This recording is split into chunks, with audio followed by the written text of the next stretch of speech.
साथियों, देखिए आज के इस वीडियो में मैं आपके लिए कुछ खास टिप्स लेकर के आया हूं। ये टिप्स आपकी एब्स्ट्रैक्ट अलजेब्रा के लिए है, अमूर्त बीजगणित जिसको आप ग्रुप थ्योरी भी कहते हो। देखिए, अगर आप आरपीएससी फर्स्ट ग्रेड या सेकंड ग्रेड की प्रिपरेशन कर रहे हो या फिर आप बीएससी फर्स्ट ईयर में पढ़ रहे हो, ठीक है, क्योंकि बीएससी फर्स्ट ईयर में चलती है बुक, ठीक है, किसी भी यूनिवर्सिटी में सब में चलती है, तो आपको इस एब्स्ट्रैक्ट अलजेब्रा में क्या क्या पढ़ना है और कहां से पढ़ना है और कैसे पढ़ना है, ये सब मैं इस वीडियो में लेकर के आया हूं। देखिए, क्योंकि कुछ टॉपिक्स ऐसे हैं जो फिक्स है और उन्हीं टॉपिक्स पर आज दिन तक आरपीएससी फर्स्ट ग्रेड या सेकंड ग्रेड के अंदर क्वेश्चन पूछे हैं, तो मैं वो टॉपिक आपको बताना चाह रहा हूं। आप उन्हीं को पढ़ें ताकि आपका क्वेश्चन एग्जाम में सही हो जाए। और अगर आपको टॉपिक समझ में नहीं आते हैं तो मैंने इस पर अभी काम फिर से शुरू किया। यूं तो मैंने पहले कर रखा है इसी चैनल पर, आपके अपने चैनल पर, लेकिन मैंने अभी फिर से शुरू किया है, जिसमें मैंने एक एक घंटे के 2 वीडियो भी लेटेस्ट डाले हैं, जिसमें मैंने मैक्सिमम टॉपिक्स कंप्लीट करा दिए और जो जो क्वेश्चन पूछे गए हैं और जिस प्रकार के पूछे गए मैंने उन सभी क्वेश्चंस को इसमें लेते हुए पूरे कॉन्सेप्ट को कंप्लीट किया है। तो देखिए, सबसे पहले आपको इसमें क्या पढ़ना है।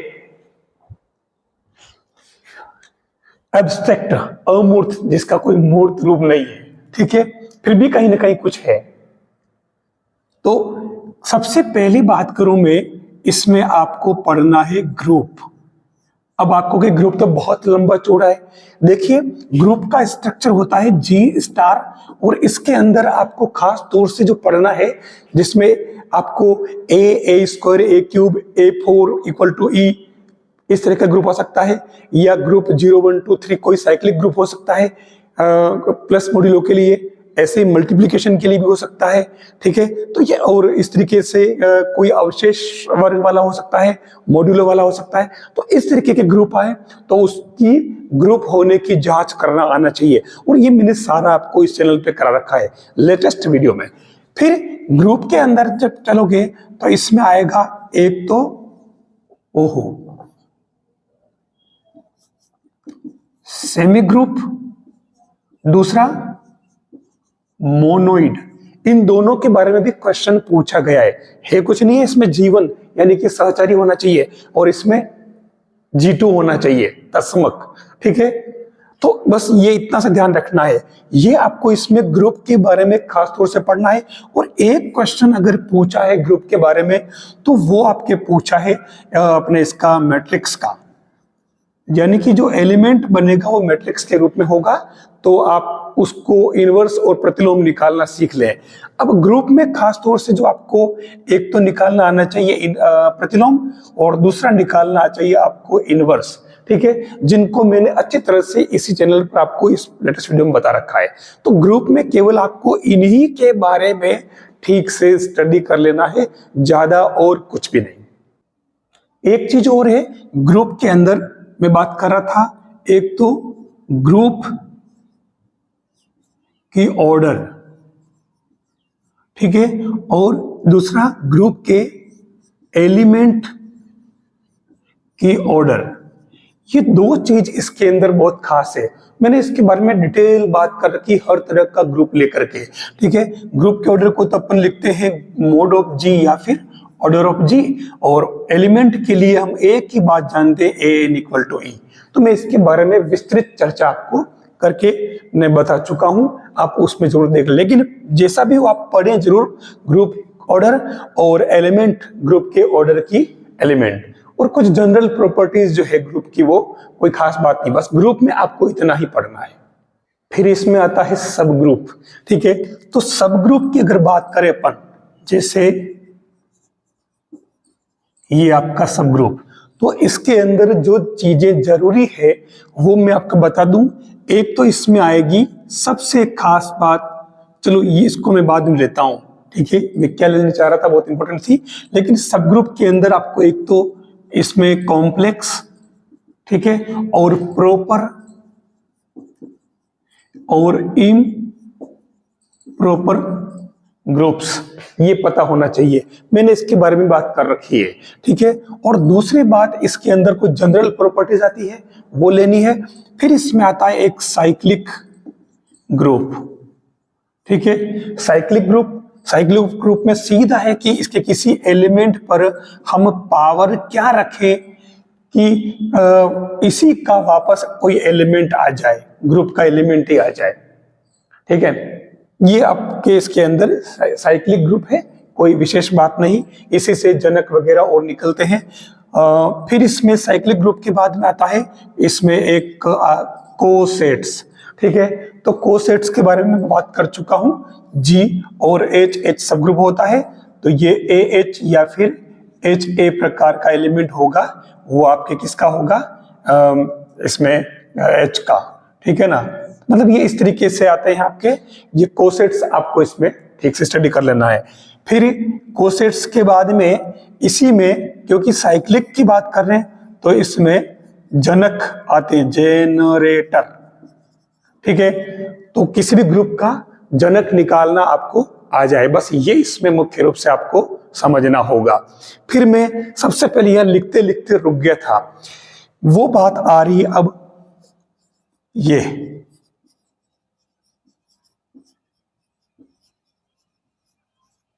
Lagrange theorem. हो सकता है इस चैप्टर को, इस टॉपिक को इसने किसी और पार्ट में डाल रखा हो, लेकिन मैंने यहां ये क्यों लिखी है, क्योंकि ये काम आती है आपके नंबर ऑफ सब ग्रुप्स। किसी भी ग्रुप में कुल कितने सब ग्रुप होंगे वो ज्ञात करने में काम आती है। वो कैसे ज्ञात करते हैं वो मैंने इसके जस्ट पहले जो वीडियो भेज रखा है 1 घंटे का, ठीक है, आप उसमें जरूर देखें। ठीक है, वहां आपको इसका पूरा एप्लीकेशन यूज करना मैंने आपको बता दिया है, तो आप वहां से कर लें।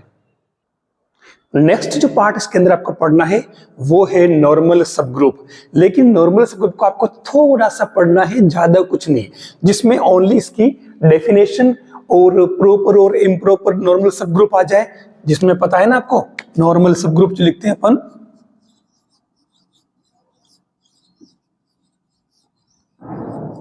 नॉर्मल सब ग्रुप, इसमें आपको पता होगा कि अगर ए बिलोंग्स टू जी है और H बिलोंग्स टू अगर H है, तो आपको खाली ये पता होना चाहिए कि ए इनवर्स बिलोंग्स टू जो आएगा वो H का एलिमेंट होगा। ये तो नॉर्मल सब ग्रुप है। अब ये इसके बीच में ऑपरेशन है, कुछ भी नहीं है। ठीक है ना, ये इसको तो इसको खाली एप्लीकेशन यूज करना आना चाहिए। एप्लीकेशन क्या होता है इसके, और फिर इसमें प्रॉपर इम्प्रॉपर सब ग्रुप्स, नॉर्मल सब ग्रुप्स और फिर हैमिल्टोनियन सिंपल ग्रुप्स, 2-3 चीजें ये और आती इसमें, इन पर क्वेश्चन पूछे गए। फिर बात करूं मैं इसी में जो सबसे इंपॉर्टेंट पार्ट है एक, वो है आपके क्वोशिएंट ग्रुप।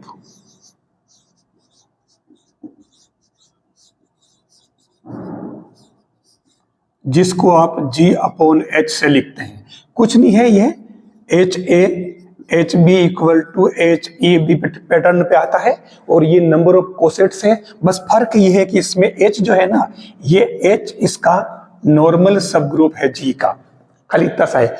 ठीक है, और इस पर भी मैं काम कर चुका हूं, मैं आपको और अच्छा इस पर वीडियो दे दूंगा, तो एक इसको पढ़ना है। उसके बाद में आता है, ये तो हो गया इसमें। अब नॉर्मल सब ग्रुप के अंदर खाली यही है और कुछ जनरल प्रॉपर्टीज है वो देख लेना, कोई ज्यादा उसमें पढ़ने की जरूरत नहीं है। थ्योरम को रटने की जरूरत नहीं है, थ्योरम को समझने की जरूरत है कि वो थ्योरम कह क्या रही है। जैसा कि लग्रांज थ्योरम के बारे में अपन बहुत ज्यादा पढ़ते आए ना, एग्जाम पूछ जाती है ना, आता है ना, अपन रटते रहते हैं, जबकि लग्रांज थ्योरम का काम क्या है, नंबर ऑफ सब ग्रुप्स फाइंड करने का, और कुछ भी नहीं है। OG = KOH ऐसे। ठीक है, अब इसमें अगला आता है मेन एक बड़ा पार्ट, तो वो आता है परमुटेशन ग्रुप। ठीक है, तो परमुटेशन ग्रुप जो होता है कुछ नहीं है, बहुत इजी काम है, सबसे इजी टॉपिक ही इस अमूर्त बीजगणित का ये है। और इसमें आपको जो पढ़ना है ऑड, इवन और परमुटेशन का मल्टीप्लिकेशन दोनों तरफ से, उसका इनवर्स, सिग्मा इनवर्स निकालना। ठीक है, इसके अलावा इसमें जो खास जो 2 चीजें आती है, एक तो आता है S3 और एक आता है A3। बस इन टॉपिक्स को आपको परमुटेशन से अच्छी तरह से पढ़ लेना है। ठीक है ना, सिग्मा उसमें वो लेंथ है, ध्यान रखना, पक्षांतरण जो निकालते हैं ना, ट्रांसपोजिशन, तो वो उससे ये बनता है। तो ये परमुटेशन के अंदर आपको करना है, इससे बाहर परमुटेशन में कुछ भी नहीं है। अब देखिए नेक्स्ट जो पार्ट आता है, लास्ट जो आपको पढ़ना है अमूर्त बीजगणित में, वो है होमोमॉर्फिज्म, समाकारिता। अब ये इसको लेकर के अपन बहुत ज्यादा उलझते हैं, लेकिन मैं आपको इसको बहुत अच्छे तरीके से आने वाले वीडियो में बताने वाला हूं। इस पर मैंने अभी काम नहीं किया है, लेकिन इसमें आपको पढ़ना क्या है, आपको इसमें समाकारिता, जिसको अपन लिखते हैं होमोमॉर्फिज्म,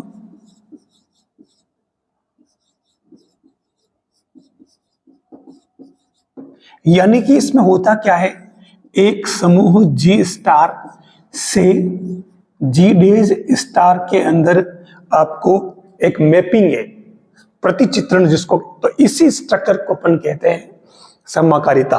और कब कहते हैं, जब इसमें ये F A star B equal to, या स्टार नहीं रहेगी, संख्या बदल जाएगी, सेम भी हो सकती है, चलो मैं इसको कुछ भी नाम दे देता हूं, चलो O, ठीक है।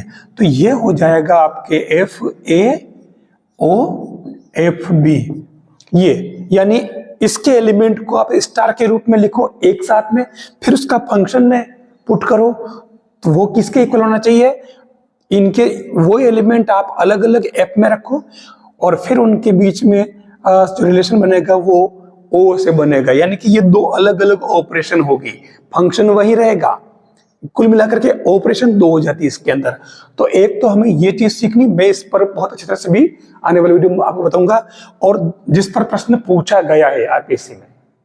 फिर दूसरी बात आती है इसके अंदर, वो आती है इसमें कर्नेल, जो सबसे इंपॉर्टेंट पार्ट है। कर्नेल निकालना आपको आ जाना चाहिए, मैं आपको बता दूंगा कैसे निकालते, एग्जांपल दे करके। इस पर जरूर आपको प्रिपरेशन करनी है, क्योंकि इस पर क्वेश्चन बनते हैं, ठीक है। इसके अलावा इसकी जो फंडामेंटल थ्योरम्स है,